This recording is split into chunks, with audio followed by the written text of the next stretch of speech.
Šalta kava ir DeFi, naujas epizodas, penktadienis ir šiandien iš tikrųjų turiu arčiausiai, ką turėjau šaltos kavos per visus epizodus.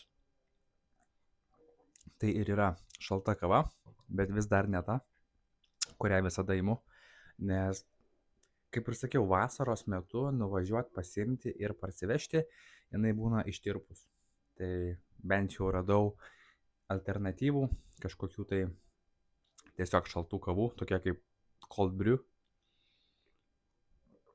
Tai man labai sąlyginai atitinka pavadinimą.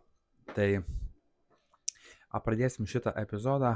Šiaip pačiam DeFi'ui marketas visai neblogas, visai aktyvus, ypač kai prasidėjo visi Irano, Izraelio, Amerikos, visų tų dalykų psyopas, pavadinkim taip. Tai marketas suaktyvėjo, DeFi suaktyvėjo, tikrai buvo geri procentai, keli iš jūsų man rašė, kad irgi farmina max fees, kelia, kitaip tariant, profitą, nes tikrai marketas atrodė žiauriai gerai. Ir šiai dienai vis dar tie fees neblogi. Ant Solanos šiai dienai gaunu apie 0,4 dieninių, ant Etherio USDC, ant Beiso gaunu apie 0,2-0,3 ir būna sukyla iki 0,6-0,7 kartais, ant Sui šiek tiek mažiau, apie 0,2 dieninių ir tada DeFi Tuna, turiu kelias pozicijas leveraged ir dar parodysiu keletą tokių vietų, kur galima vėlgi tiesiog researchams darytis ir ieškotis tokių savo pozicijų, kur dėti pūlus papildomai nuo tik tais pagrindinių blue chip pūlų, ten Etheris, Solana, Sui, Bitcoinas ir panašiai. Bet šitą atidaręs apie Nexo esu nebe reikalo, nes greičiausiai daugelis Nexo žinot, tai yra appsas, kuris leidžia depozitinti savo kripto, USDT arba USDC arba Bitcoinus, Etherius, nesvarbu, beleką, ką jie palaiko, ir mainais gaunate paskaičiuotą skolinimosi limitą ir tą limitą galite leisti su Nexo kortelė.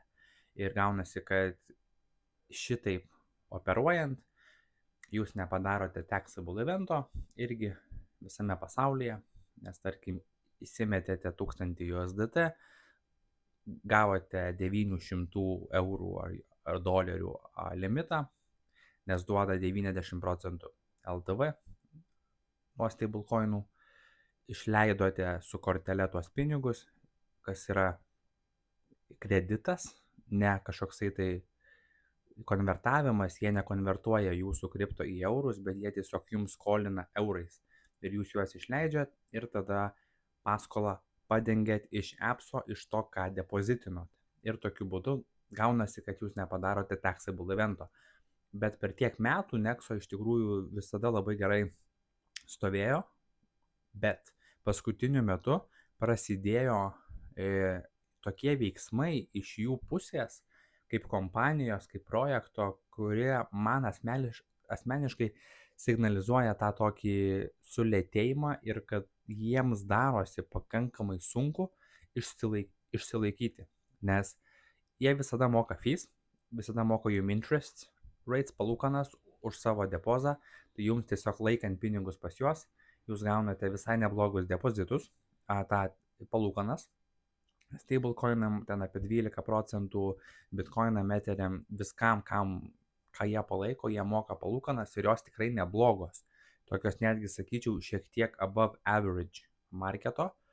Tai ir anksčiau būdavo nesvarbu, kokią tu sumą laikai, jie tau moka palūkanas ir aišku, pas juos visas verslo modelis iš to ir susidaro, kad iš pradžių tai būdavo tiesiog žmonės vieni neša pinigus, kiti skolinas tuos pinigus ir moka borrowing interest, jie išmoka borrowing interest for the deposit interest ir kažkokie fees ir panašiai, nuo credit cardų, ATM withdrawals ir panašiai, jie pasiema savo. Ir po to jie pasilaunčina savo future'ų marketą, kur tau duoda leverage ir vėlgi ten yra profito ir šiaip jie generuoja labai gerą revenue, jie yra audituoti, viskas yra gerai, bet jie pradėjo daryti kažkokius tokius keistus judesius. Va dabar, pavyzdžiui, jeigu tu nori gauti bet kokias palūkanas nuo savo depozo, tu turi laikyti pas juos minimum $5,000 vertės esetų. Tai jeigu tu laikai, tarkim, ten štuką, dvi ir panašiai, tu nebegauni jokių palūkanų. Tai šitas yra pirmas žingsnis, kuris parodė, kad kažkaip yra kažkas pas juos yra nebe taip, tie finansinė situacija matematika nebesusidaro, duoti visiems ir jie pradėjo kelti sąlygas ir jas keisti. Lygiai taip pat padidėjo fees nuo kortelės mokėjimų, nuo kortelės išsivedimų ir panašiai. Tada jų statusas, korteliai atsiranda limitai, jeigu neturi jų Nexo tokenų ir panašiai. Ir toksai po truputį man atrodo, kad jiems darosi sunku išsilaikyti patiems save. Ir dabar, pavyzdžiui, vėlgi, jie pradėjo labai pušinti skirtingas kampanijas, tokias reklaminės, kur tiesiog kviečia atnešti depozus. Ir čia vėlgi signalizuoja tą elementą, kad galbūt kažkas yra ne taip ir jų visas kaip projektas, matematika, revenue kažko galimai nepadengia arba ateina laikas, kada nebepadengs. Ir jiems reikalingas naujas kapitalas, nes iš tikrųjų dauguma žmonių, protingų žmonių ypač, nelabai jau operuoja per tos visus centralized places ir panašiai. Tai jiems tikrai reikalingas tas tokia nauja banga žmonių, bet inovacijos jie neatneša. Ir iš tikrųjų, toks projektas kaip Ether.fi daro žymiai didesnę inovaciją, žymiai geresnius partnershipus ir panašiai. Jie nėra tokie expensive, pavadinkim, kaip Nexo, bet jie tikrai irgi turi kardą, viskas per Etherį, Etheris tavo yra steikinamas ir dirba, gali gauti nuolaidas geriausiam pasaulio viešbučiam, taip toliau ir panašiai. Tai jie operuoja šiek tiek labiau inovatyviai. Tai Nexo biškis raglina, tai tie, kurie naudojatės Nexo, arba girdėjote ir norit pradėti naudoti Nexo, po truputį darykite tą vis atsargiau, nelaikykite tenai lėšų tiesiog, kad įsimečiau, jeigu būna, nebent, tarkim, įsimetėt, įsileidot, pasidengiant launą ir po to vėl įsimetėt ir tokiu būdu sukate ciklą, bet ne tokiu būdu, kad tiesiog įsimečiau ir pamiršau, palikau. Nes kažkas pas juos kažkur biški man čia krepžda. Tai čia toksai gali būti nieko, bet tiesiog dėl visako galvoju, kad perspėsiu, nes jau pastebėjau ne pirmą kartą. Anksčiau jie taip nedarydavo, dabar tiesiog add funds, send your crypto, add your crypto ir taip toliau, visi tie tokie marketinginiai promotionai ir jie kažkokį matchą, 1% matchą duos bitcoinais ir panašiai, jie bando tave prisišaukti. Toliau, Artūras Brito, manau, turbūt nei vienas nesat negirdėję apie šitą žmogų ir jisai po 14 metų pauzės įkėlė vieną postą, tokį emoji, dvi akis be burnos ir tai yra vienas iš pagrindinių XRP ledgerio kūrėjų, visos technologijos kūrėjų, kuris dingo, išėjo iš Etherio prieš 14 metų, jisai tiesiog buvo jo accountas sukurtas, jie visi kartu dirbo ir jisai tiesiog dingo. Niekas nežino, kaip jis atrodo, panašiai, teoriškai. Ir po 14 metų, būtent dabar, kada ir pasaulio finansinė sistema keičiasi, juda ir dreba, žmogus įkėlė šitą emoji. Niekas nežino kodėl ir panašiai, bet tai yra tiesiog vienas iš tokių labai didelių spėlionių, spekulacijų, kodėl būtent dabar. Ir yra labai daugybė tokių keistų sutapimų, kada tai buvo įkelta po 6:1 mūsų, mano laiku, bet Amerikos laiku tai buvo lygiai po 12:1 ir po 12:1 buvo iš anksčiau įkelta postų, kad būtent po 12:1 buvo įkeltas postas su nuotrauka, kad po 12:1 bus kažkas papostinta ir tas kažkas ves iki aukso rezervų, auditų, žodžiu. Čia tokia labai gili duobė. Tai vat kažkas kažkur krebžda. Tai va šitas iš tikrųjų labai buvo įdomus ir daug labai žmonių ir didžiausi pasaulio medijos atstovai, aišku, visi skemeriai, bet vis tiek pradėjo postinti ir tipo gilintis, ką šitas dalykas galėtų reikšti. Tai tiesiog toksai vienas iš įdomesnių elementų, ką irgi norėjau parodyti, tai galite biški pasiekti, pastebėti situaciją. Toliau. Daug nepasakosiu. PinToPay. Aš parodžiau, kad toks dalykas yra, o ką jis daro, jūs pasižiūrėkite patys. Bet jeigu trumpai ir paprastai, Telegramo botas duoda jums virtualią kortelę, kuri veikia su Apple Pay ir Google Pay ir kaip bebūtų, jisai neprašo jokio KYC iki tam tikros sumos. Daugiau nieko nesakysiu, viską padarysite patys. Ir DeFi Tuna pagaliau paskelbė savo airdropą ir dauguma walletų, kurie dirba šiek tiek anksčiau su DeFi Tuna, yra eligible ir gausite airdropą.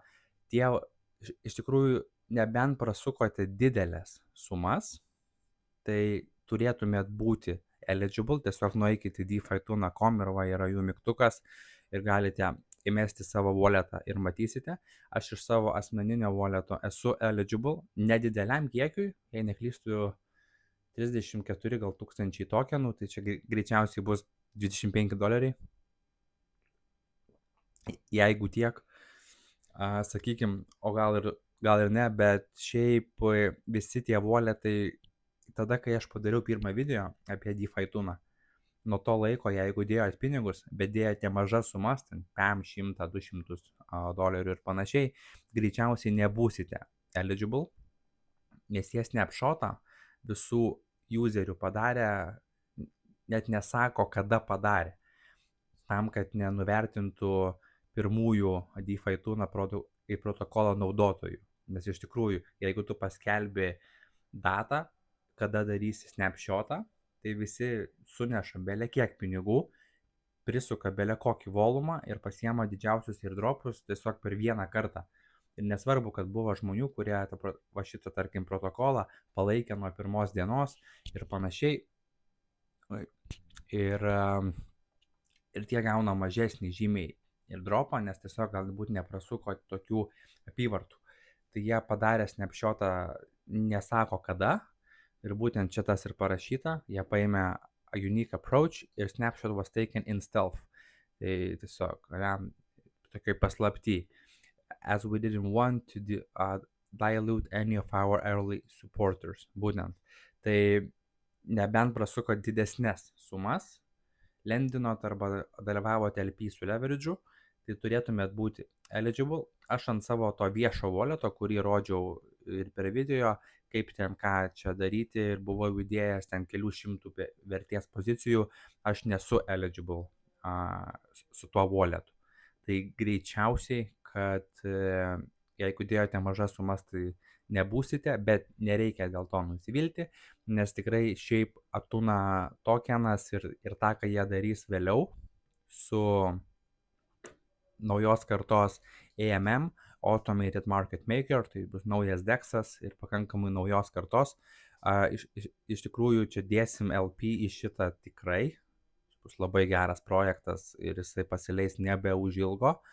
Tai tas Atuna tokenas, pavadinkim, dalyvaus visoje šitoj sistemoje, bus buybackai, bus revenue share'as greičiausiai. Tai čia toksai dalykas, kurį reikia nepramegoti. Net ir po launcho dažniausiai, kai būna su airdropais, įvyksta airdropas, įvyksta launchas ir marketas stipriai nudropina. Būna tas toksai initial spike'as į viršų, nes tai yra airdropas, market makeriai, visi sudirba, tas toksai hypinis launchas įvyksta, tie visi nusimeta viršų, nes tai yra free money ir tada marketas nugriūna pakankamai nemažai, dažniausiai tarp 7% vertės nuo launcho ir ten tu gali jų pasipirkti pigiau. Tai čia toksai bus biški riskier shit, bet tikrai dalyvausiu ir pats nusipirksiu papildomai ir airdropo greičiausiai neselinsiu, žiūrint, kas bus per suma, bet pas mane ten, bent jau kiek mačiau, su kitais žmonėm iš kitų grupių, jie ten gavo ir po kelius šimtus tūkstančių alokacijas tokenų, tai pas mane ten nėra daug, tai aš nemanau, kad čia bus kažkas labai jau verto, bet tikrai užsipirksim žemiau ir pasižiūrėsim, ar galėsim jį kur nors steikinti arba dėti LP poolą, vėlgi jų pačių dekse su Tuna tokenu bus tikrai poolas, Tuna Sol ir panašiai, ir tikrai manau, kad bus galima tenai dėti LP ir visai gerus fees pafarminti. Tai čia kažkas, ką reikėtų pastebėti ir pasižiūrėti, nes tas jų EMM launchinasi neužilgo, o pats tokenas launchinasi, jei neklystų, Liepos mėnesį.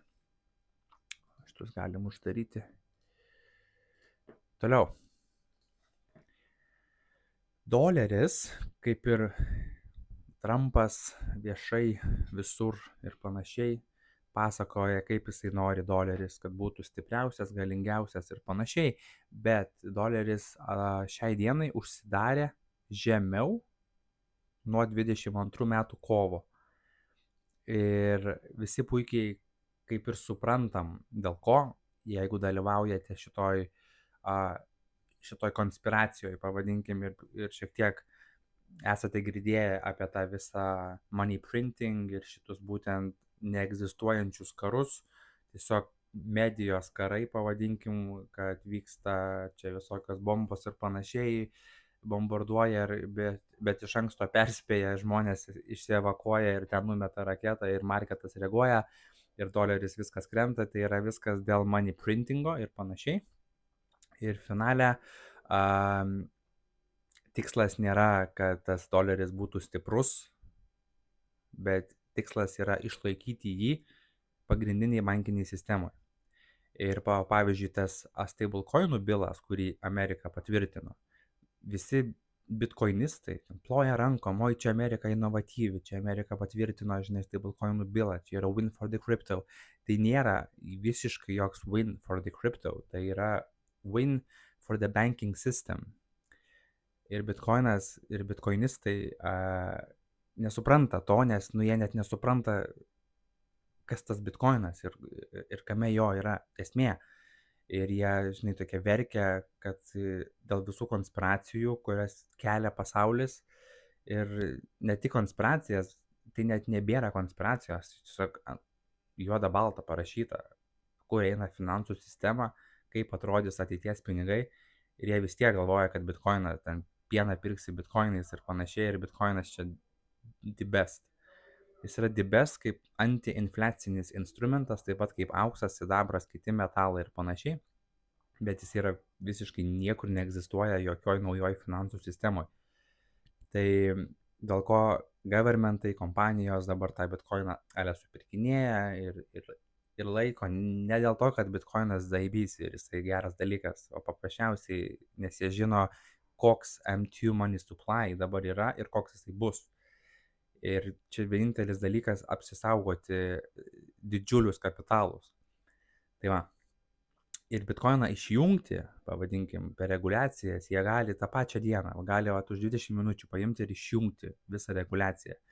Taip, tu neišjungsi pačio bitkoino, jeigu bent vienas mineris kažkur tai kybos, bet iš reguliacinės perspektyvos jie gali tą padaryti per 20 minučių.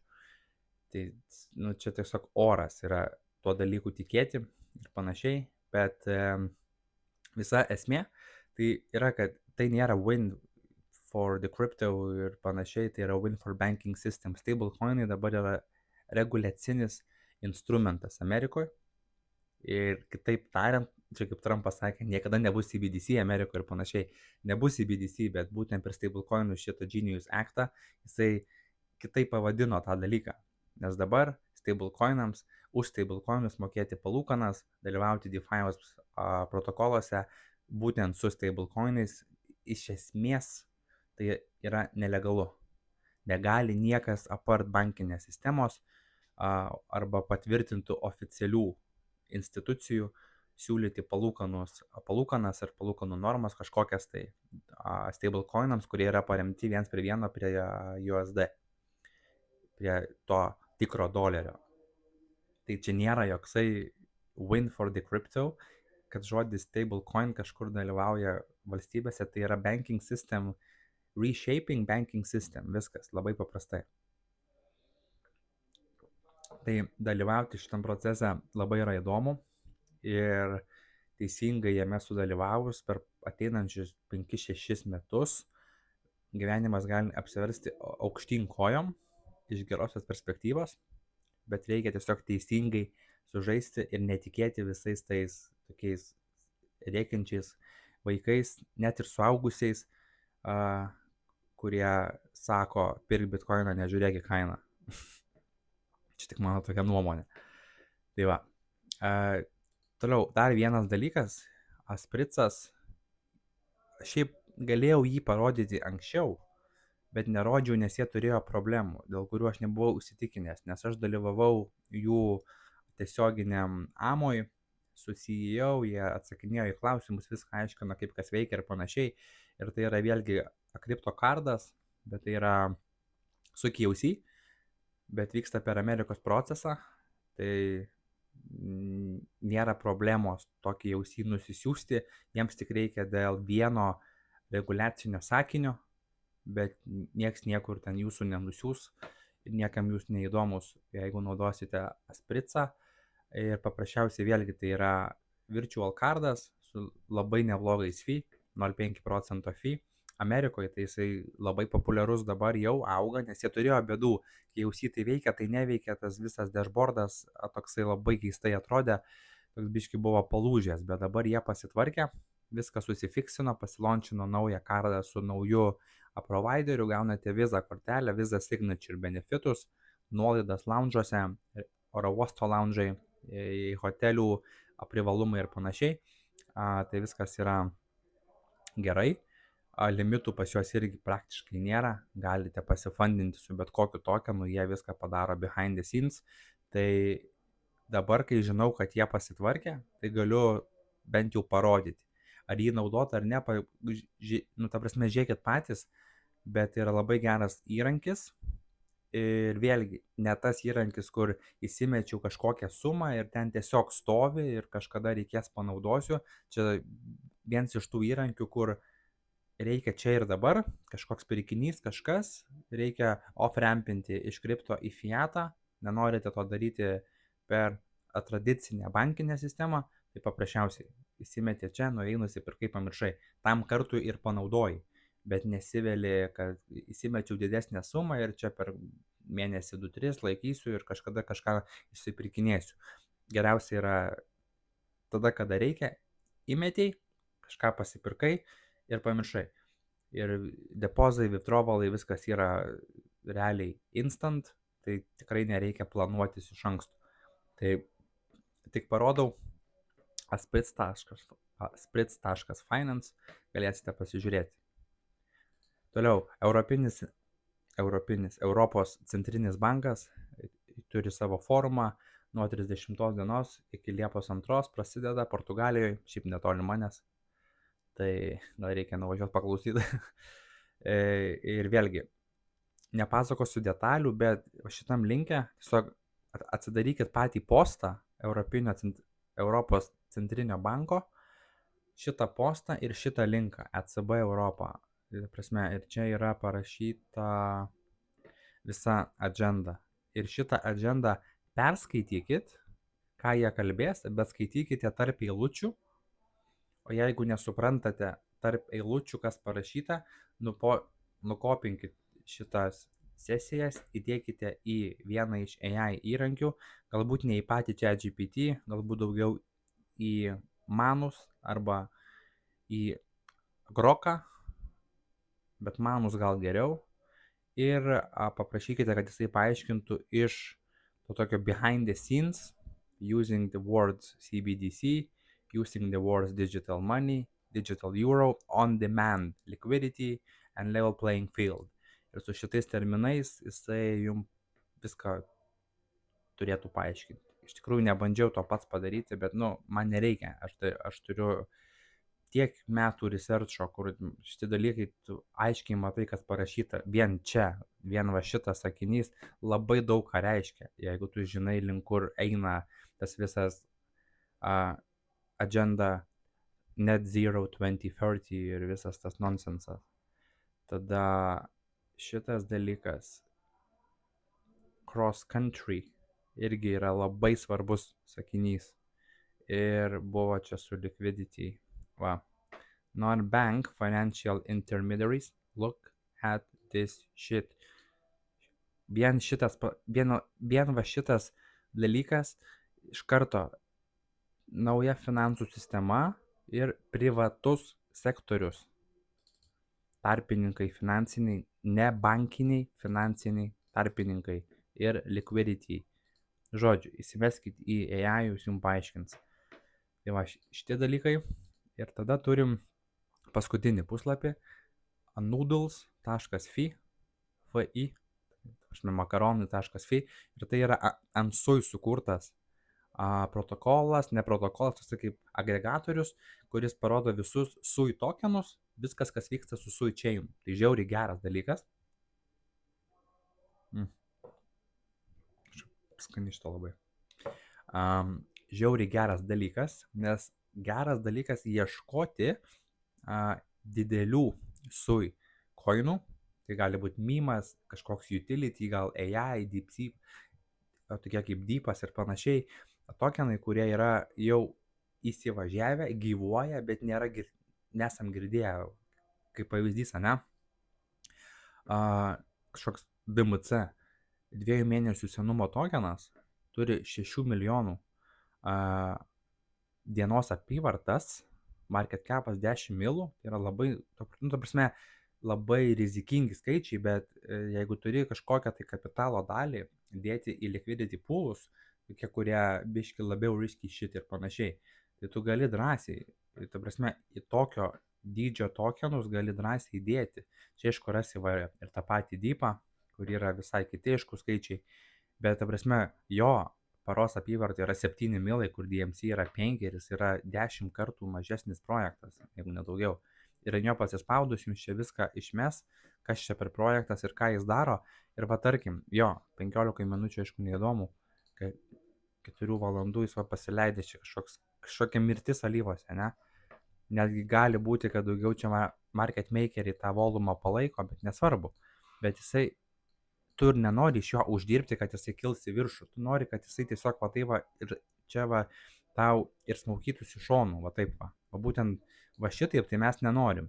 Bet kai jis eina va šitaip va, tai tu gali kalti range'ą 0.04 ir 0.33, kažkas tokio. Ir jeigu jis va taip va smaukosi čia ir daužosi, tu gauni fees. Ir reikia pasižiūrėti, kas per fees, aišku, kokio dydžio tie fees ir ar verta, koksai APR'as gautųsi tau šitam range. Bet čia vienas iš pavyzdžių, kad va per minutę tu susirandi kažkokį naują projektą, kur tu galėtum dėti galbūt į poolą. XBDC irgi jau pasileido ant SUI. Ir čia eini ir ieškai tos tokenus. Gali tikrai kažką ant SUI. Tarkim, Hayadalas, jisai yra neblogas projektas, jisai nėra didelis, bet jisai visai neblogas, ta prasme. Gal ne kiek į LP farminti, bet gal jo tiesiog paturėti, jeigu tas bullrunas čia, sakykim, bus, kaip čia kažkas, tai visi bando čia tikėtis, kad jisai bus, gal ir bus. Tada čia matysite visą SUI ekosistemos duomenis, čia daily gains, daily dips, nelabai mums įdomu šitie dalykai, nes mes nečeisinam kažko, kad nusipirkti ir kad pakiltų. Mums reikia, kad jisai nekiltų po 20,000%, o kad jisai eitų šonu. Kai jis eina šonu, bet žmonės vis tiek bando jį pirkti, parduoti, tada yra geriausias uždarbis DeFi'ui. Tai va. Ir čia dar yra keli mygtukai, galima čia pasieškoti marketas, kiek walletų ant SUI chain'o čia didėja, atsiranda ir panašiai, bet nežinau, čia neįdomu. Įdomiausia yra aišku čia. Tai va, toks epizodas, tiek info papasakojau, ką galvojau, kad bus naudinga, ką pats žiūrėjau, ką pats ieškojau, tai tikiuosi buvo naudinga. Gero jums savaitgalio, produktyvaus, informatyvaus, negerkit, nerūkykit, o geriau pasižiūrėkit DeFi'aus video, tada kelis tos video su AI toolsais kuriant projektą, nes aš parodžiau jau kokie toolsai naudojami. Ir tada šokit į Boltą, į appsą, ne į taksą, kurį rodžiau. Ir pradėkit kurti appsus. Bus daug produktyviau. Ačiū ir iki.